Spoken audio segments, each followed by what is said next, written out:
Hey guys, Avar here. Quick question. What makes the P-38K so good, but also so frustrating? At rank 4, 5.3 BR, and equipped with powerful nose-mounted 50 cal cannon, this is the strongest lightning in War Thunder, and it comes with specific quirks that make it hard to reach its full potential. Grab a snack and sit down, because I'm about to show you how to get more out of your P-38.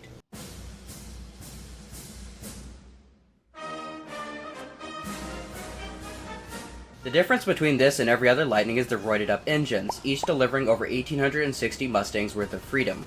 This combines to a near 600 horsepower upgrade over the previous model, the P-38L, and the boost transforms an already good climber into a bird capable of outclimbing same tier BF-109s off the runway. But, since it's a twin-engine interceptor, it also gets an air spawn, meaning the P-38K has altitude advantage or parity in every match you'll find yourself in. Only other interceptors like the Ki-83 and Hornet can reach your altitude early game, and while they have heavier guns, they can't match this aircraft's superb maneuverability. More on that in a minute. However, this plane comes with a big drawback, the handling. This is a P-38G airframe from 3.3. Its elevator locks up at higher speeds, its roll rate is awkward, the nose bobs around like on every P-38, and unlike the P-38L, it has no air brake. With a low rip speed of only 790 IAS, this makes it easy to snap your wings off or get reversed if you're new to P-38s, which is no shame on you. I've turned myself into a lawn dart plenty of times. So whenever you see yourself getting above 650 IAS, consider pulling out of the dive before you add to the ground's infinite KD. Like with every plane, early game positioning is critical. Before you spawn in, take at least 20 minutes of fuel and make sure your spawn is set to interceptors. Gaijin added the bad weather mechanic in the Leviathans update, which may as well be renamed the bad gameplay mechanic. This means you will automatically load on the runway whenever you see the lightning icon in the top left unless you change it manually. Once the game starts, pitch up at a 15-degree climb towards the enemy runway and use manual engine controls to set your radiators at around 30%. This is simple to set up using the guide I've linked below and prevents overheat, which is a big limit on the P-38's performance.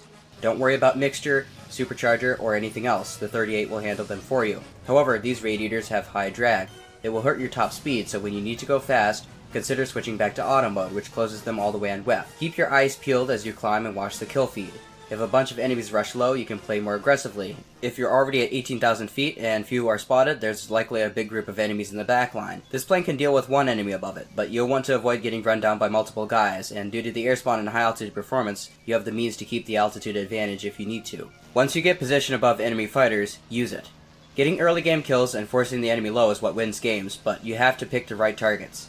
Look for distracted players first. These guys are easy to see because as you approach, they will fly straight without reacting to you, whereas attentive enemies will level off, change course to avoid you, or dive away.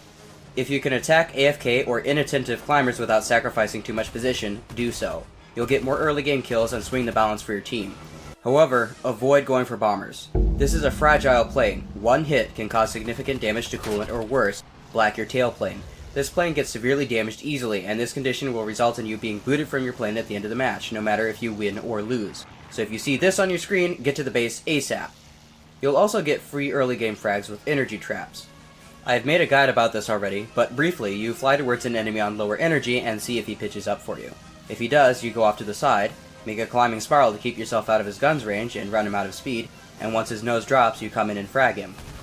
Make sure to use flaps at higher altitudes once you're ready to pull in, since your turning circle gets bigger as the air gets thinner. Not everyone falls for this trick though. Some people will dive out and you'll have to deal with them the hard way. After taking out the cheap targets, it's time to use B&Z tactics to force the enemy low and collect more kills. You can use head-ons, but again, you're a big target, which makes them risky, especially to last-second enemy commits. The good news is, you don't have to worry about your bullets spreading out due to gun convergence, so you can aim directly at the enemy in the head-on, accounting for any drift. Make sure you have plenty of speed coming in, shoot early, and get out by 900 meters at the latest if they're shooting back. If one bullet hits, your whole burst often will, and you have a good chance of taking them out in one shot. This plane benefits from having teammates around, so keep any of your teammates that climbed within arm's reach because they will act as bait for the enemy, temporarily distracting them and allowing you to come in and clean up.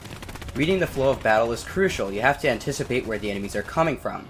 You don't have to be the highest plane in the entire match, but you should use your engine power to at least maintain energy parity compared to every enemy that could engage you in the next minute or two. With the P-38, it's ill-advised to chase people down into their defensive spiral early game because you'll compress, overshoot, and lose position. You may even die. If you see someone going low before you're in guns range, pull back over them, regain situational awareness, and go back in for the attack after the reset. Often, players will abuse this. They'll fake diving out, only to come back up for a guns pass at you. In this situation, don't panic. Reuse the energy trap I showed you earlier. If you had more energy to begin with, you can survive by taking a wide turn and rolling so your wingtips point at the enemy, presenting the smallest profile for their shots to hit. Begin a climbing spiral above them, making sure not to go directly vertical. Drop flaps as you reach lower speeds and wait for their nose to drop. The moment it does, you pull back in and shoot them down. On the other hand, if they're going fast enough that they could pitch in and get too close, you might need to bail out. Put the nose in a slight dive, and once they get guns on, use negative G to roll around and dodge while using the least amount of energy. Once you get out of guns range, look around and survey your options. If you're being shot at, the worst thing you can do is panic. Speaking of shooting, this plane is an odd duck. You need to micromanage your roll with the A and D keys to keep your wings perpendicular to the enemy's direction of travel, as seen here. If you use mouse aim alone, the instructor will bobble the nose everywhere but where you're trying to aim. This awkwardness forces you to anticipate how the enemy will dodge before they do it, which is hard, but gets easier if you use these two tricks. If the enemy reacts to your incoming pass with twitches or small dodges, he sees you. Pre-aim your nose below his flight path as you come into guns range. This is because the vast majority of players roll towards the ground when attacked, since going down forces the aggressor to pick up speed and compress.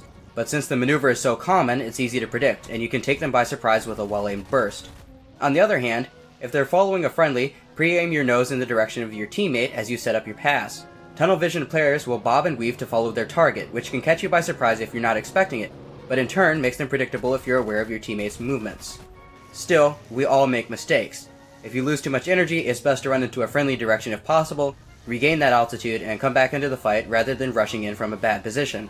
At low altitudes, use a slightly steeper climb to regain your energy, as the P-38's relatively high drag airframe means you'll want to trade speed for altitude more quickly to minimize your energy loss. However, you won't always be able to play energy in the P-38, which brings me to the most underrated side of the Lightning, its maneuverability. The P-38's Fowler-style flaps are among the most efficient in the game, where the vast majority of flaps trade large amounts of speed for turn rate, therefore reducing your turn rate in the long run. The P-38K's combat flaps increase sustained turn rate, and while it's a bad idea to rate fight with the takeoff flaps out, they still massively buff the plane's turning capabilities, allowing you to confidently take on BF-109s. The other strength is the high rip speed. Combat flaps deploy up to 510 IAS and takeoffs up to 440. You can exceed this for a short time too. This allows you to get a big early dogfight advantage by boosting your turn rate before other planes can drop their own flaps, solidifying your position and causing them to panic as the massive P-38 slots in on their 6 like a much smaller fighter. I've baited BF-109s into attacking me from a position of energy advantage, surviving by turning underneath them with my combat flaps to increase my turn rate and rolling over their nose. Once they miss, most 109 pilots try to play energy out of habit. However, this is a bad idea against the P-38K, as the excess engine power allows you to run and reset if you have too little energy, or claw your way through the air and shoot them down as they try to go above you. With the landing flaps down, this plane's stall speed approaches that of a Spitfire, and it can just sort of float inside the 109's turning circle until you eventually win. This leads to the next strategy. Despite the lack of a good roll rate, I like to engage enemies in the scissors with this plane. For those who don't know, a scissors is a forward-moving dogfight where both parties turn towards each other, pass, and then immediately turn back towards each other, each trying to move forwards the smallest distance possible while still maintaining control. The P-38 is great at this because the flaps allow it to slow down and sort of hang midair while still keeping its nose authority, making it possible to fit inside the enemy's circle and cut behind them. However, if you start going down too fast, you'll be in for a tough time due to the plane's elevator compression. Still, you should avoid straight-up dogfighting until late game where 1v1s are more assured, and even then prefer using energy traps unless you have no other good options. While strong, this plane is awkward, and it's easy to make a fatal mistake that's difficult to recover from. Which leads me to the last unique quirk of this airframe, the very, very weird low-speed handling. With every P-38, the nose sort of stops moving when you're at low speeds until you hit the keyboard controls. Then you get a sudden jolt of elevator authority, which moves the guns more than you want and makes it awkward to get your nose on target. My preferred remedy is to get my wings oriented so a sudden pitch-up will make me overlead the enemy, then hit the S key. That makes me lead too much, but the enemy will fly right into my guns a second later. Flying with your keyboard is a definite must with this one. Practice holding C to keep your camera on your opponent while executing normal dogfight maneuvers using WASD, and if this is difficult to get the hang of, it's best to find a friend and do some duels. Even if your friends don't play this game, you'll survive. I have a Discord with plenty of active players to hang out with, so make sure to check it out in the description below. If you made it this far, drop me a comment, because I'd love to see it. I've linked more War Thunder tutorials in the description for those who want to learn more, so have fun, subscribe, and I'll catch you in the next video.